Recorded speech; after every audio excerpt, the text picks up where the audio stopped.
Welcome to OCPAC, and I'd like to give a special welcome to, I see Alan, good to see you here today. Special welcome to our Facebook audience statewide. It's always a privilege to have you here, and also our Blue Moose TV audience. Very happy to have you here with us today. We have an incredible guest today I'm looking forward to, and I know you are as well. And so we're going to cut this short on the preliminaries because he has to be back in Dallas for a meeting this afternoon. So I appreciate him coming up here just for our OCPAC meeting in Oklahoma City. We're going to begin with the pledge with Paul Kelly, and before that we're going to have Mike Sawyer open us in prayer. So Mike, would everybody stand please? Okay, let's pray. Heavenly Father, we just come before you in the matchless name of your Son, the Lord Jesus Christ, King of Kings and Lord of Lords. We thank you, Father, for this time. We thank you, Lord, for Pastor Lively coming today and speaking to us. Lord, we look to you. We look to your Son. We look to the kingdom of Christ. Lord, we pray that you would expand that on this earth. Father, we pray that you'd open Scott's mouth and open our ears today to hear what he has to say. Please bless this meeting. We thank you in Jesus' name. Attention colors and salute. Pledge allegiance to the flag of the United States of America and to the republic for which it stands, one nation under God, indivisible, with liberty and justice for all. Thank you, and I'm going to ask Susan to come up and just make some preliminary announcements about sign-ups and the table. So Susan Goodman, the OCPAC treasurer, and we couldn't do without her. Susan. Okay, these are the forms. There's some up there on the table if you'd like to go ahead and join. If you haven't joined yet, but I will tell you this: if you want to pay, I would, like if you were doing a check, the forms that are on the table have the address you mail it to, or you can leave the check here, but I would date your check for October 1st because the last quarter, if you pay the last quarter of the year, it will apply to the whole next year. So it's kind of a good way to get a jump on our fundraising if y'all want to do that, and that'd be awesome. But anyway, I've got these back on the table, or you can do it online. When you open up your OCPAC email, you'll go down and it'll say donate, and go below that. There's a way to donate either online or a way, it'll give you information also how to do it with a mail-in. So either of those ways, but if you want to wait till October 1st, it'll apply to next year. All right, thank you, Susan. We're going to start here pretty soon. I wanted to say as a way to a preliminary before Scott comes, I'm going to have Charlie introduce Scott. But we talked a little bit about the Russians and the perceptions that Americans have about Russians, and I wanted to prepare the ground there just a little bit. As a young kid, most of my, in 10, 11, 12 years old, I was real interested in Western novels and things like that, and then I became a Mark Twain fan. And then my dad had some Dostoevsky in the library, so somewhere in mid-teenage years I read Crime and Punishment, The Brothers Karamazov. Absolutely fell in love with Dostoevsky. And it was transformative intellectually in many ways, and it's a part of my Christian testimony. But I developed a perception of the Russian people that they were historically, and at the very soul of the Russian people, very deeply Christian, and much like Americans. And of course they were then co-opted, taken over by communists, and that is the modern day perception of Russians. But I think that is not true of the heart and soul of Russia. Very much like America, we are very close. Had Hillary Clinton been elected, we would have been very close to when the communists took over Russia. Yet a nation filled with people who are fundamentally Christian. A sleeping church, but a church. And I believe God is waking up the church. But because of my background with Dostoevsky, I went on to, I didn't major in Russian literature, but I took a number of classes in that, and Tolstoy and others. You know, it was Tolstoy that actually had a major impact on my life. My Tolstoy professor quoted, he's dead now, but he quoted Tolstoy as having said, I've traveled every road there is to travel in life, and found every road a dead end road except the road through Christ.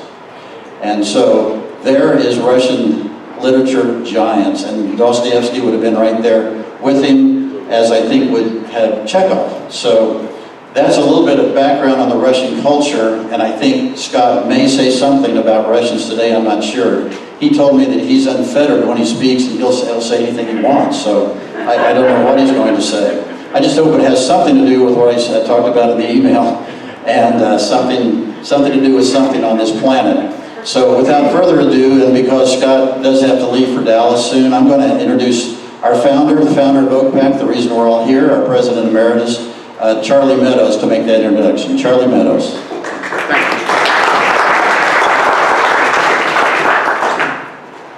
It was kind of back and forth whether Scott was going to stay with us last night or not. And you really made the right decision. I understood that this morning. He made the decision not to stay with us. He was so exhausted he needed to stay in the hotel so he didn't have to socialize. Boy, we went after it this morning. We met for coffee early before this meeting. And I would have never been able to discipline myself, Scott, not to just pester you. So you made the right decision there. Hopefully the next time you're through here, and you'll be through here again on multiple times, that you and or your wife can stay with us. I met Scott several years ago. We've had him at OCPAC a number of years ago one time, and he's been at Fairview Baptist.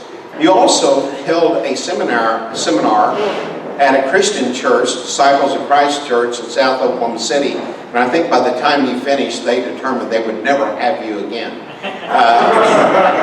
But I went to every one of those meetings, and I can tell you, besides just some of the things he's going to discuss with us today, this guy can really preach, and he's one of my favorite pastors for sure.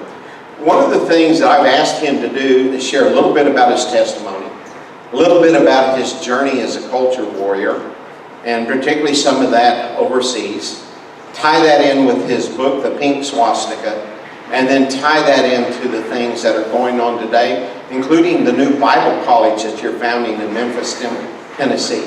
So please, let's welcome Dr. Scott Lively here. He's a man that truly tries to find the guidance of the Spirit of the Lord and be faithful to that, and he's pretty much sacrificed the finer things in life so that he can be pleasing to the Lord. Thank you very much. God bless you, Charlie. Thank you, everybody, for having me here today. I appreciate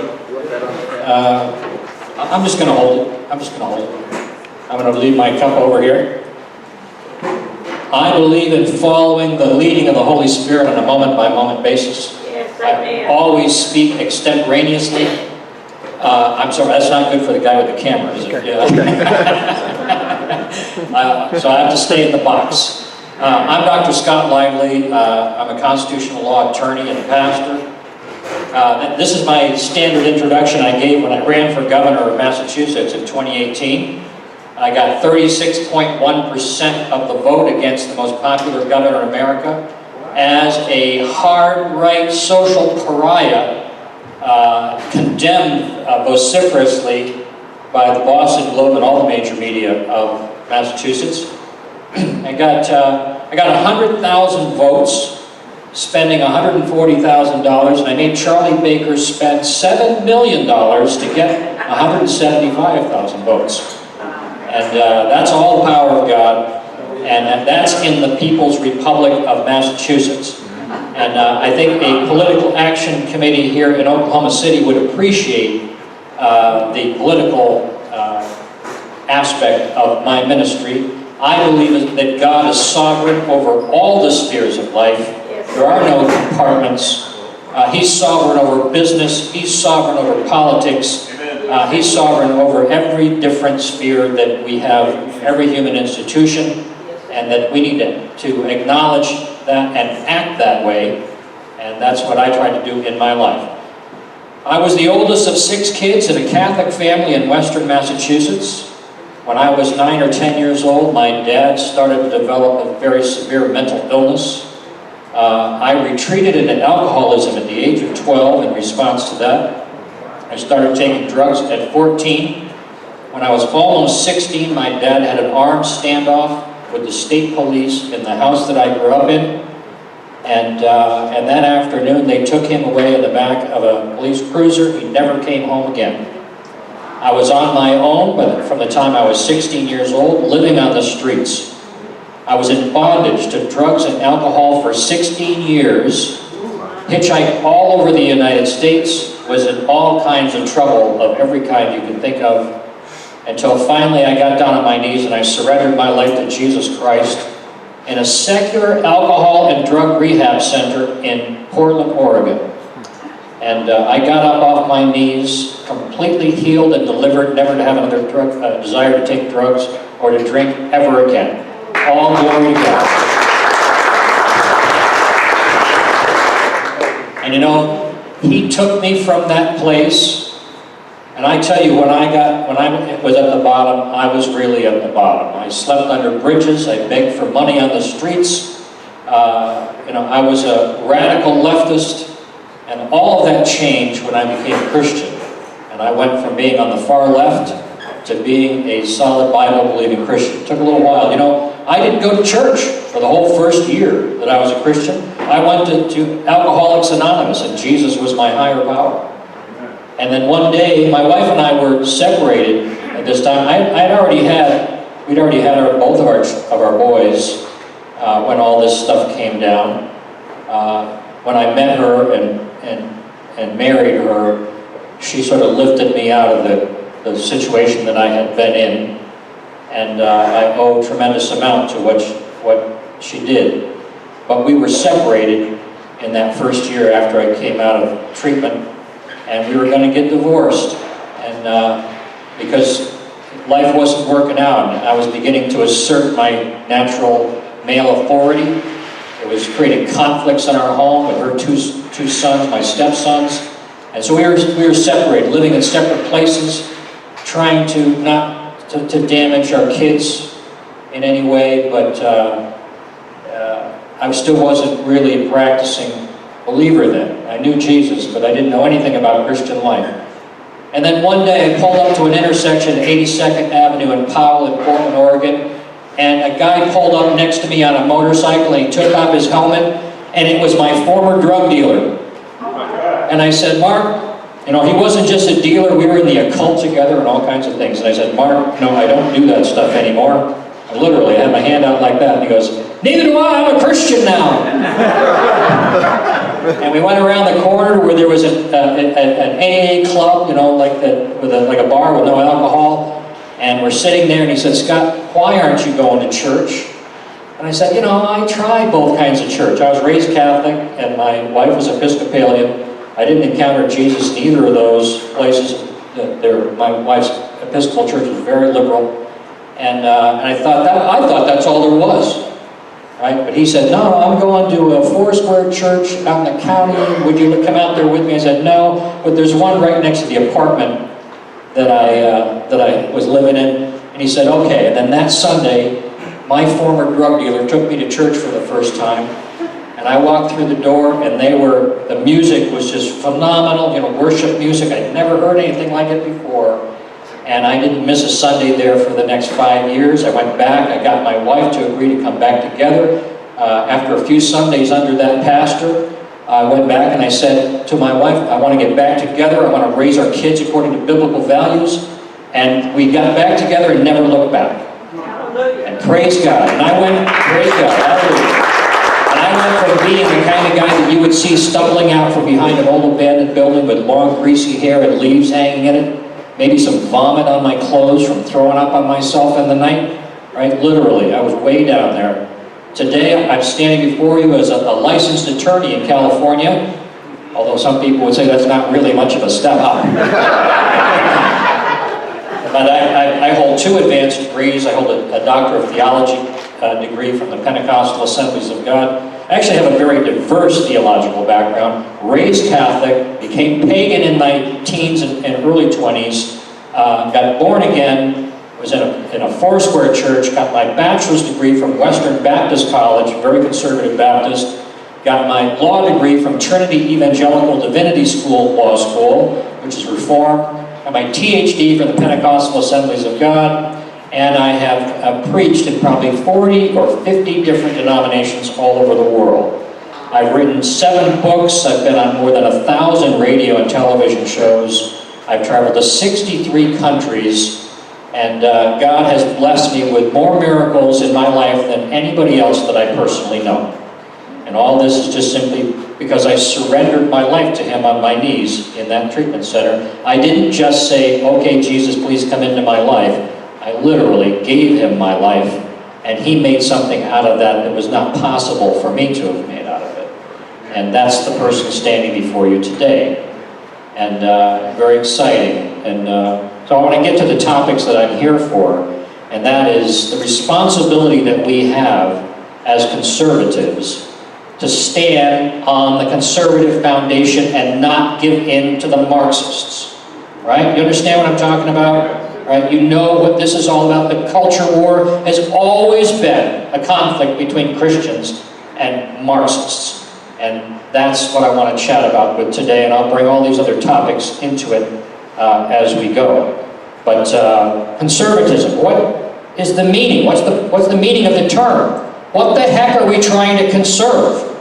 Are we just trying to conserve the things that the left hasn't yet usurped from us? Right? No. We are trying to conserve what the Founding Fathers gave to us at the establishment of this country. Their worldview, their legal system, the culture that they established, the family-centered society that they live by. That's what we're trying to conserve. So real conservatism can never embrace homosexuality, the social justice agenda, or most of the things that the establishment Republicans are following today. Real conservatism stands upon constitutional originalism and the biblical foundations that the founders all embraced, even if they were deists. There's no functional difference between theists and deists when it comes to conservatism. Not one iota of difference. And that's the responsibility that we have as conservatives, and I try to live by that now, and I want to challenge you to live by that as well, to the best of our ability, and not to give in, not to compromise on fundamental values, because that's the attack. And where does this attack come from? From the foundation of Judeo-Christian civilization, the devil has attacked from multiple different ways. In the ancient world, it was all kinds of false religions, very obvious alternatives to the truth of God, idolatry, and all of those things that took place. But then, and during the Roman Catholic and the Orthodox period of time, there was the Islam arose in the 7th century and represented the major global threat against Christianity, the Judeo-Christian foundations. But then in the post-Reformation period, Marxism emerged, the greatest threat that we've faced in our history. It's a greater threat than Islam. It's a greater threat than all the false religions. Why? Because Marxism is the perfection of the satanic system of providing a counterfeit alternative to everything that God has established for us to live by. Karl Marx, building upon a foundation of Darwin, basically came forward with the idea that we can pursue human self-perfection through an evolutionary process similar to what Darwin had exposited, and that actually is our ultimate condition, that we are going to eventually evolve to a perfect utopian society. And since we know what that's going to look like, why don't we just burn down the system we have right now and build the perfect one on the ashes? That's what Marxism has always been about. It's a satanic lie, but very, very sophisticated. And the Marxists have always pursued the dismantling of the Judeo-Christian order from the very beginning. And everything that exists in the Judeo-Christian order has a counterfeit alternative in Marxism. Starting with the origins of life. We stand upon creation, they stand upon evolution. And then one thing after another, they have a complete alternative viewpoint on everything. And they have been working to replace the things that we believe with the things that they believe. And they've been extraordinarily successful in that process. There have been 4 forms of Marxism that have emerged, and they've grown increasingly more sophisticated, right? And we all know about the first 2, communism and socialism. Socialism really is just communism light, right? Then the 3rd form is fascism, which emerged in Germany. All of these emerged in Germany, right? And then the 4th form, so-called cultural Marxism, which is really secular humanism. I would describe some of that as we go along. But the first 3 forms, communism, socialism, and fascism, all used economic theories to create their tactics for taking down human societies, taking down countries. And that was quite successful, but not ultimately successful, right? They took the Soviet Union, they took Russia and established the Soviet Union. They took Venezuela, they've taken many countries. They've got China, etc. But when they focused on the fiscal policies, they could only control the country for a certain amount of time. Because if you leave the family foundations intact, people will always find a way to overthrow totalitarianism. And that's what happened in all of the communist, socialist, and fascist systems. Human beings find a way to break free. So along comes the 4th system, cultural Marxism, established by Herbert Marcuse and the Frankfurt School of Frankfurt, Germany. Now, he comes along and has a whole different approach.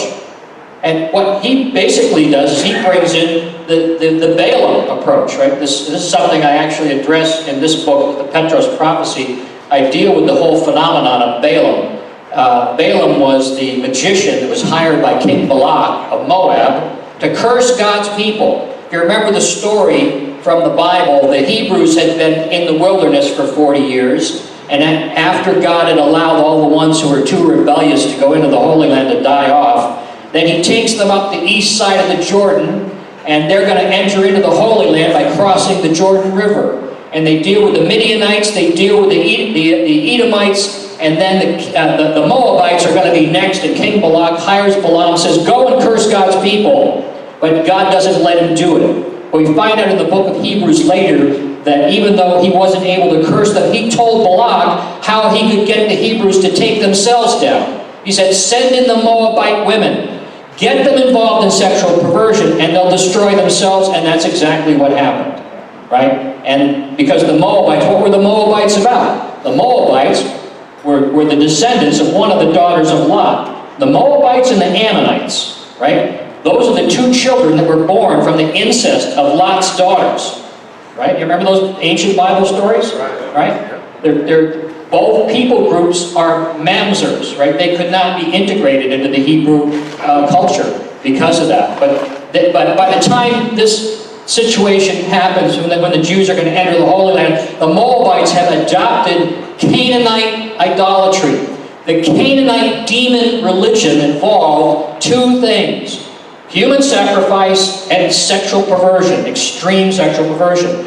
The things that defile them most egregiously are listed in the book of Leviticus, chapter 18, where God explains to the Hebrews why he is sending them in to purge the land of Canaanites. Just go and read that. The centerpiece of all of that. There's a whole long list of all incest. It's all sexual sin, except for the slaughter of children, which is a derivative sin to sexual sin. Right? Abortion is always is a crime of murder that exists because people got involved in sexual perversion. They abandoned their normal procreative role, and in this process, the Moabites had adopted this sexuality. That's where they corrupted the Hebrews with. That's what Herbert Marcuse did. Right? Cultural Marxism is just taking the whole phenomenon of so-called sexual freedom and infecting a population with it so they destroy themselves.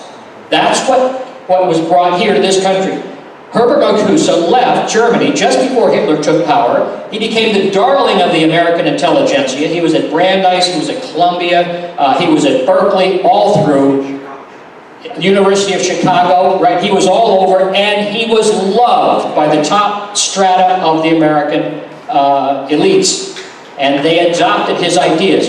They called him Marcuse the Obtuse, because his writings were so dense. A lot of it's just gobbledygook, right? But he was one of these philosophers who could really turn a phrase, and the Pied Piper that could lead all these supposed intelligent people down this path. And you can boil down all of his teaching down to 2 sentences that really define the battle that we're in. And it really will explain to you why we're in the situation that we're in. This is Marcuse's strategy. Number 1, he defined the problem as, quote, the repressive order of procreative sexuality. Right? What's that? That's moms and dads making babies, right? The repressive order of procreative sexuality is normal heterosexual marriage and monogamy. And he says the solution to that problem is, quote, the elimination of the monogamic and patriarchal family. What are you talking about? Monogamic, monogamy. And patriarchal, male authority in the home, right? The order of the family is established in the Bible. So the problem is the repression that we've all adopted by a marriage-based, family-centered society, and the solution is the elimination of that family. And that's what they pursued ever since.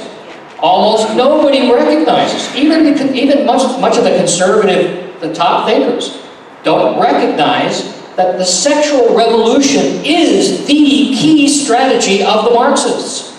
They use the sexual revolution to break the moral backbone of the nations and to make them compliant. Because once you introduce a population, once this happened in our country, Harry Hay, the father of the modern gay movement here in the United States, was a teacher of Marxist theory for 18 years before he founded the Mattachine Society. And because he was a Marxist strategist and specialist, he organized all the gay rights activists who we weren't even out of the closet at this point, into secret cell groups in order they could have the maximum influence wherever they were without anybody else knowing who they were. And then all of a sudden, springing up in our society, that was the late 40s, early 50s. Next, Alfred Kinsey emerges onto the scene, an in-the-closet gay activist. Judith Reisman has done some tremendous work exposing him. And everybody should read this stuff. It's very powerful. Every conservative should know this stuff. Every conservative should know the name of Marcuse better than they know the name of Saul Alinsky, right? Because Saul Alinsky learned from Marcuse. Anyway, this whole process has created the dismantling of American society. The sexual revolution has melted us down.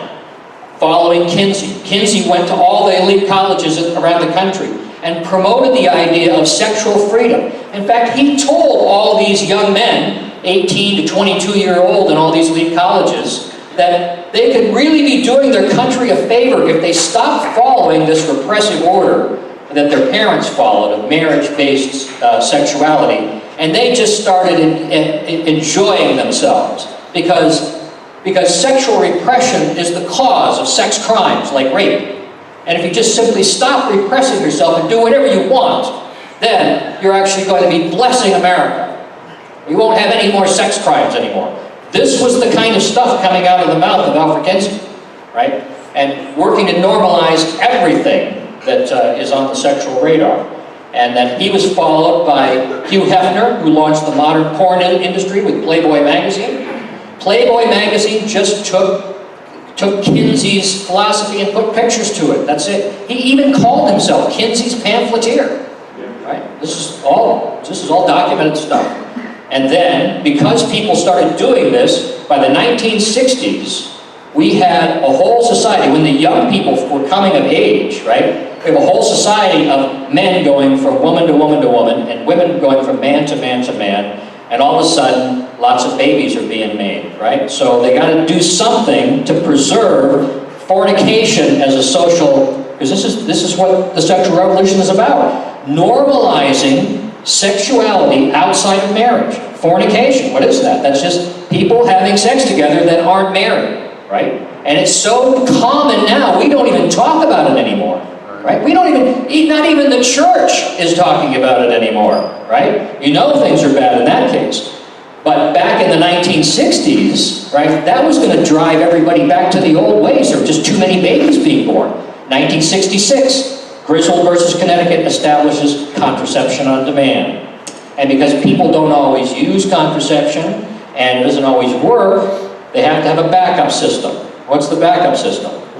Abortion. 1973, Roe versus Wade, abortion on demand. It only exists in order to preserve the sexual revolution so that people can choose sexual freedom over family, supposedly without consequences. And that has caused the meltdown of American society. You look at the difference from the 1950s to the present time, and all the social indicators, and every single negative indicator is at epidemic levels. Kids, the jails are full of people, the mental hospitals are full of people, the divorce rate is off the charts, the kids have no stability. We now have our entire system. Meanwhile, while all this is going on, the Marxists are systematically taking over every single institution, one after the other. And after 1969, right, the gays have been driving this from the back all along, right? Because in order for them to have legitimacy in a marriage-based society, they have to get the heterosexuals dirty in the deal, right? They got to get the heterosexuals sexually corrupted in order so that they're not going to resist the legitimization of homosexuality. That's so they've been driving this all along. Then, when Roe versus Wade is done, and the whole country is now is condemned by the saturation of the land, the slaughter, the innocent blood. Now they step out of the closet, they take their place at the head of the parade, and they've been leading it ever since. Now, the LGBT agenda is the most prominent aspect of the entire Democratic slate, and they have a global network that is pushing their agenda everywhere in every sphere of life. They have taken down every single secular institution that resisted them, starting in 1973 with the American Psychiatric Association, and they took them down one after the other, every single one, up until the last one to go down, the Boy Scouts of America, right? And that's actually quite a few years ago now. The one before that was the U.S. military. And after they took down the Boy Scouts, they went after the church. And the most fundamental thing they needed to destroy in the church was the institution of marriage. So Obergefell v. Hodges established gay marriage without any constitutional legitimacy at all. Completely illegal. And the vote wasn't even legitimate because Kagan and Ginsburg both performed same-sex ceremonies during the pendency of the action. The most egregious example of a breach of judicial ethics in the entire history of the Supreme Court. But when it comes to this issue, none of those things ever matter. There is no law, there is no barrier that ever stands up to their attempt to take it down. Anywhere in the world, the only place that we have really seen a pushback against the agenda is Russia, right? And Bob was mentioning that. I'm telling you, I've been to Russia 3 times. I did a 50-city tour of the former Soviet Union, sponsored by a Russian-speaking church based in Riga, Latvia. And this church has a focus on taking the cities for Christ. And they sponsored us. It was an incredible experience, my wife and I. There was a translator, there was a driver, there was an advance man, and a whole camera crew. And we went everywhere. They were filming all this stuff, spoke in colleges, churches, community groups, politicians, the whole thing. And I was in Russia basically warning the Russians, the same thing happened in the U.S. is going to happen to you. And the same message I offer here in Oklahoma, right? You already know it because you've already felt their power and you've seen what they can do. Russia thought that they were immune. Oklahoma thought it was immune. For crying out loud, Massachusetts thought it was immune from the things of the devil. Massachusetts is the seedbed of Christianity in America. It's where I come from. One of my ancestors is Roger Conant, who was the founder of Salem, Oregon, long before the witch trial stuff. And it was a bulwark. That's where Jonathan Edwards comes from. Sinners in the hands of the name of God. The first great awakening. But when the devil sets his sights on taking ground, the only thing that can resist him is people who stand on their principles and will not waver, right? Having done all to stand, stand. That's what it means to be a conservative. That you don't put your finger up and to see which way the wind is blowing. You don't give in to the latest capitulation. Conservatism has degenerated into just simply resisting the latest move of the left. The left, the Marxists, always have an agenda. They have a vision for the future, which is the destruction of everything we care about and a shining imaginary fantasy city, a utopian society where everyone is perfectly all equal, etc. Everybody follows all the rules all the time. It's total fantasy. But they have a vision for it. And whenever they enter into a battle, if they lose, they don't go back home. They just get back in the war room and they figure out how to get around, right? Conservatives have no vision for the future. All we do is we think about, we're focused, as we should be, on our families. We're focused on the things that are good and wholesome in life. We're not spending every waking minute thinking how we're going to change things to the way we want them to be. But that's our biggest deficiency. Because when we don't have a vision like that, we just simply allow the left to push us back further and further and further.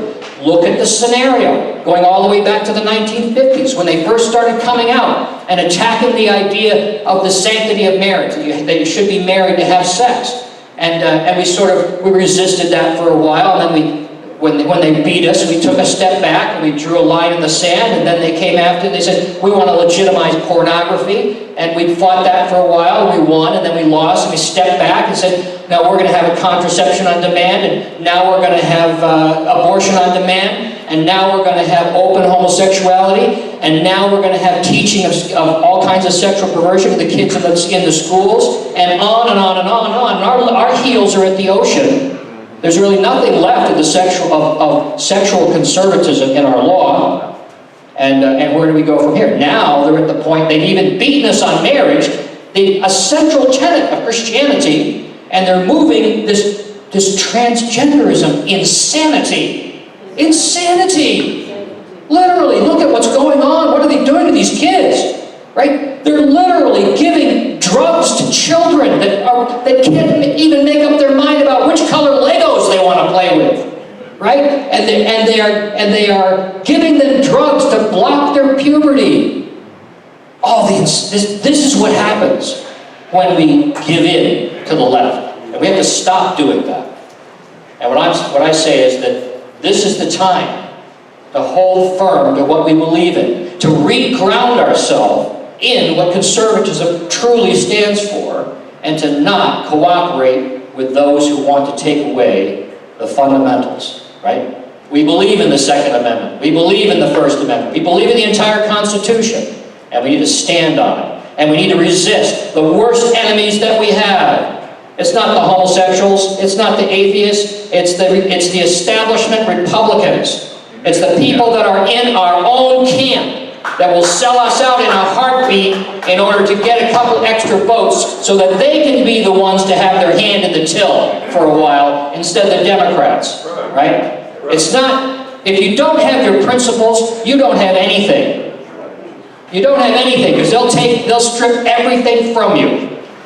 And that's the battle, that's truly the battle that we're fighting. We need to claw back the power away from the people that have stolen it from us. And we do that by standing on what really matters, and we don't compromise our principles. We set an example to the people that are out there. We articulate what conservatism stands for. You know why so many kids, why almost the entire generation today of young people, why they don't know our principles? They can't debate from our perspective because they don't hear any leaders speaking the truth, right? What do we do when we put together our campaign seminars, to try to find people to run in the Republican Party and try to get into seats? What do we tell them to do? We tell them to fudge. We tell them to lie. We tell them to compromise. Say what people want to hear, right? That's what we tell them. That is an absolute recipe for inevitable defeat. Because why? You know, who has the greatest power in this society? It's the media that has the greatest, because they define for the public what reality is. And because they have that kind of power, anybody that wants to pursue public office is terrified of them, right? And yes, you should be terrified of them because they can kill you. They can destroy your reputation, right? But that doesn't mean that you compromise your values to get elected. It's better not to win than it is to give in on your principles. It's better to let the left rule for a while so that everybody can see what's wrong so you can take it back from them. We never would have had Ronald Reagan if it hadn't been because we had Jimmy Carter first. And we never would have had Donald Trump if it hadn't been for that guy that I don't even want to say his name, the most evil president in the history of the United States. Right? And why was that the case? Why were those two presidents able to step in? Because people had seen what liberalism was, and somebody stepped forward who wasn't afraid to articulate the truth, and people then voted for him. Right? Trump and Reagan are examples of the same model. Not perfect men, but people who will stand on principle to a degree, and even more importantly than that, they understand who their constituency is, which is why every person in this room is vitally important to holding feet to the fire when it comes time for a politician. And always, when the left comes forward with some kind of policy, you don't just simply resist it. You come with a counter policy that pushes the other direction. Why? Because politicians will always compromise. They'll always, it's in their nature to compromise, even the good guys. And so if there's pressure from the left and no pressure from the right, the inclination is always to give them something, right? Give them something, right? So they won't hate you so much or whatever, so you appear more reasonable. But any step in the direction of giving the left what they want is taking something away from the right. It's abandoning principles in some degree. So when they come forward with a policy that pushes from the left, you come back with a policy that pushes harder to the right. Then, what's the compromise position? To stand right where they are. You might not actually gain ground in the direction that we want, but you'll stop them from giving ground to the left. Somehow we've never learned that. Somehow we have fallen into this trap of thinking reactively. We also need to have a proactive perspective of the future in which we teach our kids, and we put a picture on the wall of the society that we want. And that society is family-centered constitutionalism. If we teach that, if we promote it, if we think about ways to advance it, instead of just waiting for the left to do something and responding to it, we can actually make headway. And in that vein, when it comes to dealing in the political process, every seat, every time. Every seat, every time. We should have a conservative running for every seat, every time. Not because you think you're going to win, but because you pin them down, you make them spend resources. You get our people to learn the process of running for public office. You don't worry about whether you're going to win or not. You worry about learning what are the nuts and bolts of campaigning, right? Once you've been blooded, even in a small campaign, you then have skills and knowledge that you can take to the next level. And if there's 100 open seats and you've got 100 people running for those seats, you're gonna fall into luck in a few of those. Somebody's gonna die unexpectedly, or there's gonna be a scandal, right? Or there's right. And if you're not there, you can't capitalize on it. Now that doesn't mean that and when you have people do that, you tell your candidates, don't fudge on the principles. Don't try to win by pandering to the voters. You use the platform that you have to educate the voters why conservatism is better than liberalism. When I ran in Massachusetts, I ran as if to win, right? The first time, I actually just ran just to break out of the Saul Alinsky box that they put me in. I was in Springfield, Massachusetts, minding my own business. I was going to get out of the homosexual issue. I was going to go into sort of traditional Christian ministry. We moved into the worst house in the worst neighborhood of the inner city. We started an inner city mission helping the bottom strata of society. But just my presence in Massachusetts was a threat to the gays. And they came after me as if I was campaigning against them, and I wasn't. And then I ended up, because I had gone to Uganda and preached against homosexuality there, I got blamed for a law that came out later called the Kill the Gays Bill. And I was the global target. New York Times, the London Guardian, the Canadian National Post, ABC Nightline, all blaming the Kill the Gays Bill on Scott Lively. And then the leader of the homosexuals in Uganda was brutally murdered. And it turned out, of course, that he was, and I'm getting blamed for that too. Cato's blood is on Lively's hands. But they caught the guy. It was a 22-year-old male prostitute that Cato had bailed out of jail to be his live-in lover and houseboy. And when he didn't pay up, he bashed his brains in with a hammer. Serving 30 years in Ugandan prison. Do you think the media ever mentioned any of that after they found that out? No, of course not. Okay. So I was a pariah, and then in 2012 I got hit with a federal lawsuit for crimes against humanity, based mostly in that murder that they knew wasn't true. Right? They knew the guy that did it was in prison, but the judge was on their side. And the leader of the 14-attorney team that sued me, it's a Marxist law firm based in Manhattan. I spent 6.5 years in that litigation because the judge was on their side. Should have dismissed it at the beginning. He didn't do it, and I ended up 5 years in the lawsuit. And then when my attorneys, this is how the left works. They will try to destroy you. But they can't destroy you if you simply stand on your principles. And I've had more blessing because of what I've been through. I wouldn't trade. I would not go through what I've gone through. But they put me through. That judge, in the end, my attorneys made him to drop that suit for lack of jurisdiction. The same lack of jurisdiction he had at the beginning.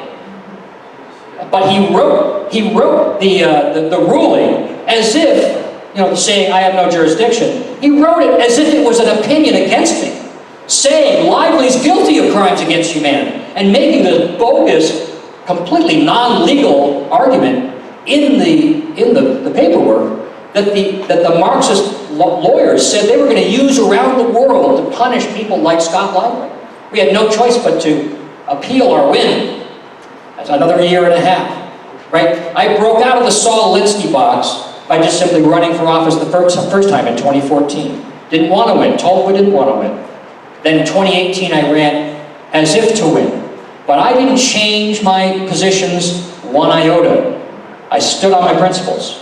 And I knew I wasn't going to win that race. It would have been a total miracle to happen. But if you're relying on God to get you through, then don't fudge His laws. Right. Don't fudge His principles. Let Him do the work on that. You stand on what's right, and you let people know what right thinking is.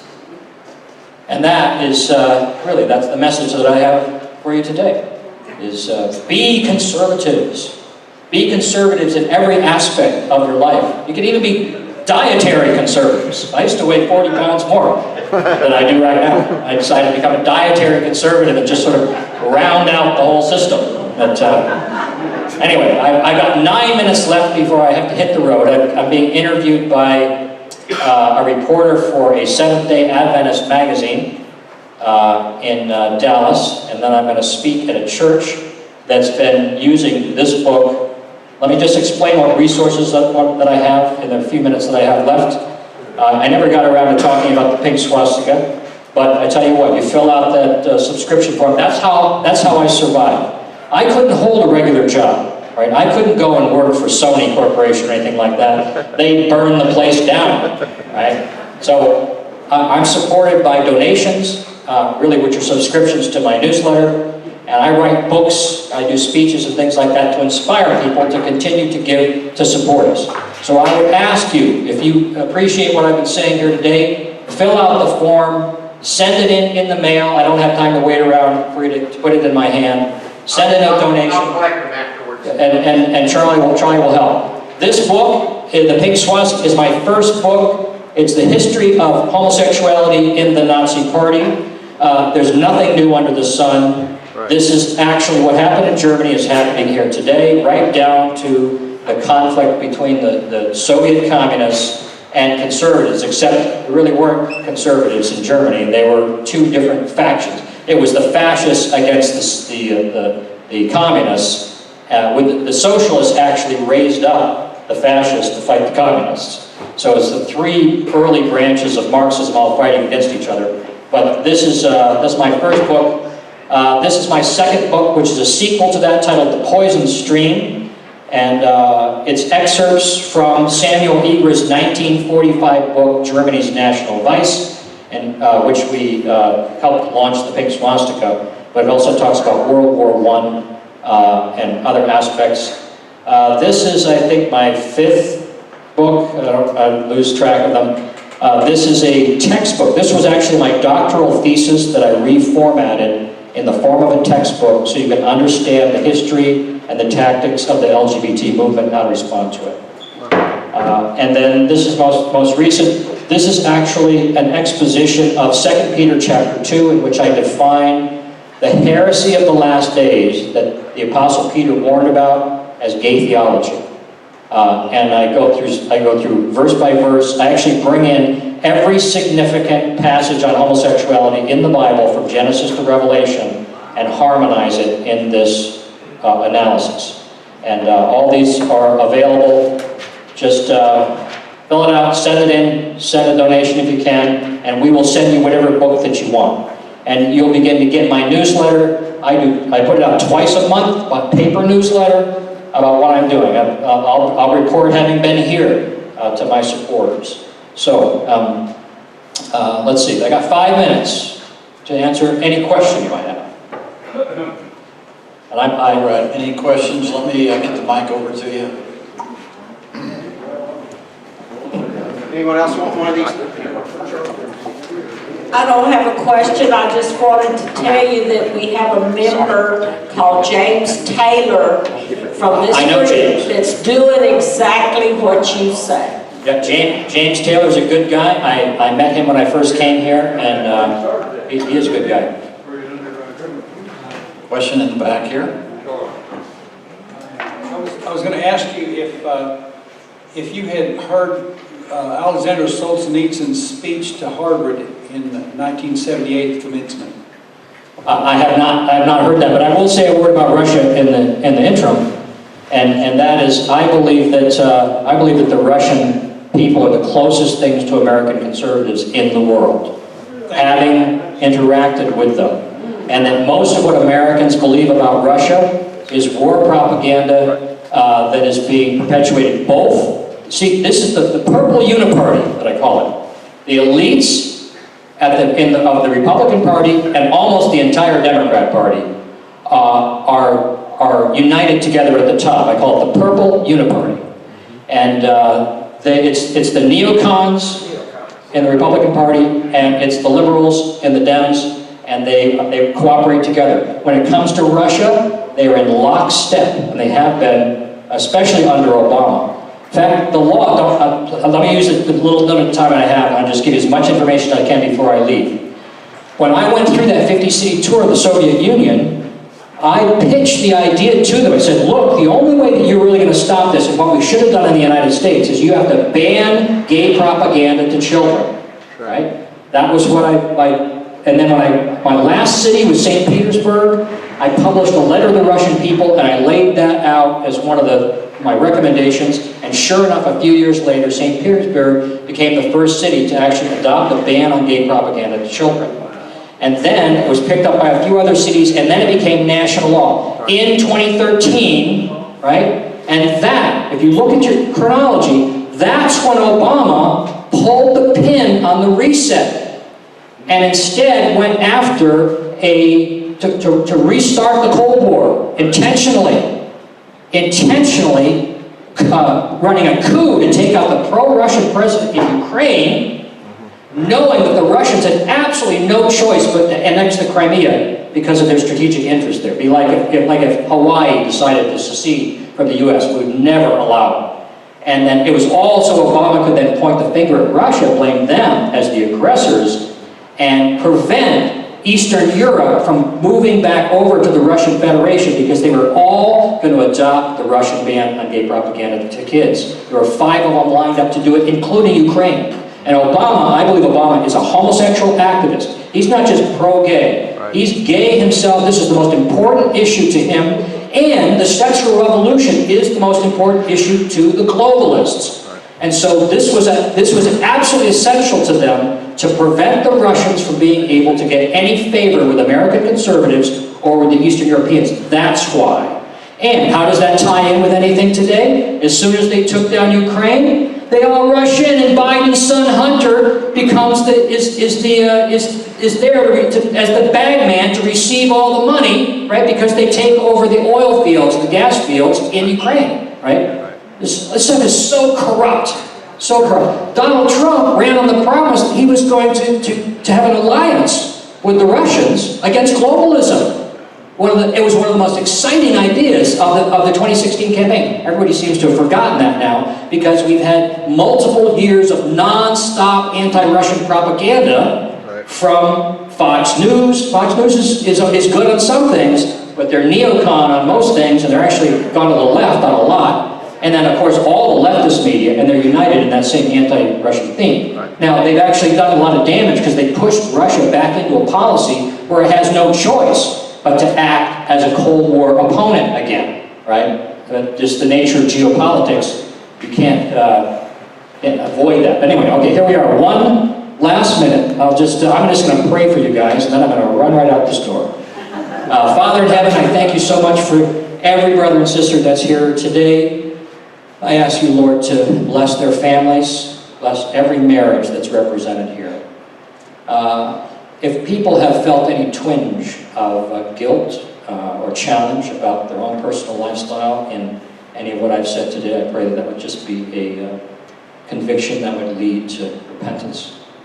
That if there are family members who have fallen into homosexuality or any other type of sin, Lord, that you would, even right now, you would heal them in the name of Jesus. Every marriage that is struggling, Lord, that you would restore it. Every relationship with children, wherever they may be, that it would be strengthened and there'd be reunification. And Lord, that every need that we have, Lord, open the doors of heaven, pour out your bounty on each of us. And Lord, give us favor collectively as we stand for your truth here in America. In Jesus' name, amen.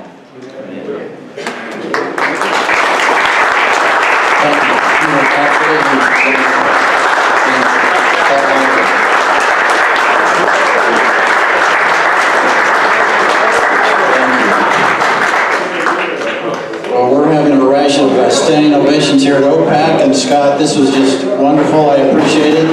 I appreciate you going off script, and that was phenomenal. Don't leave yet. We have a few closing announcements, if you would. We have coming up in October, the fall schedule is pretty packed. Next week is Ryan Walters, who we all loved about a year ago when he spoke. A young teacher, outstanding teacher, I think one of the runner-up for Teacher of the Year here in Oklahoma. Now works to promote educational choice. He's going to be here next week. We then have the president of OBU coming to speak to us, and then Dr. Sandlin, president of CCL, will be here the next week.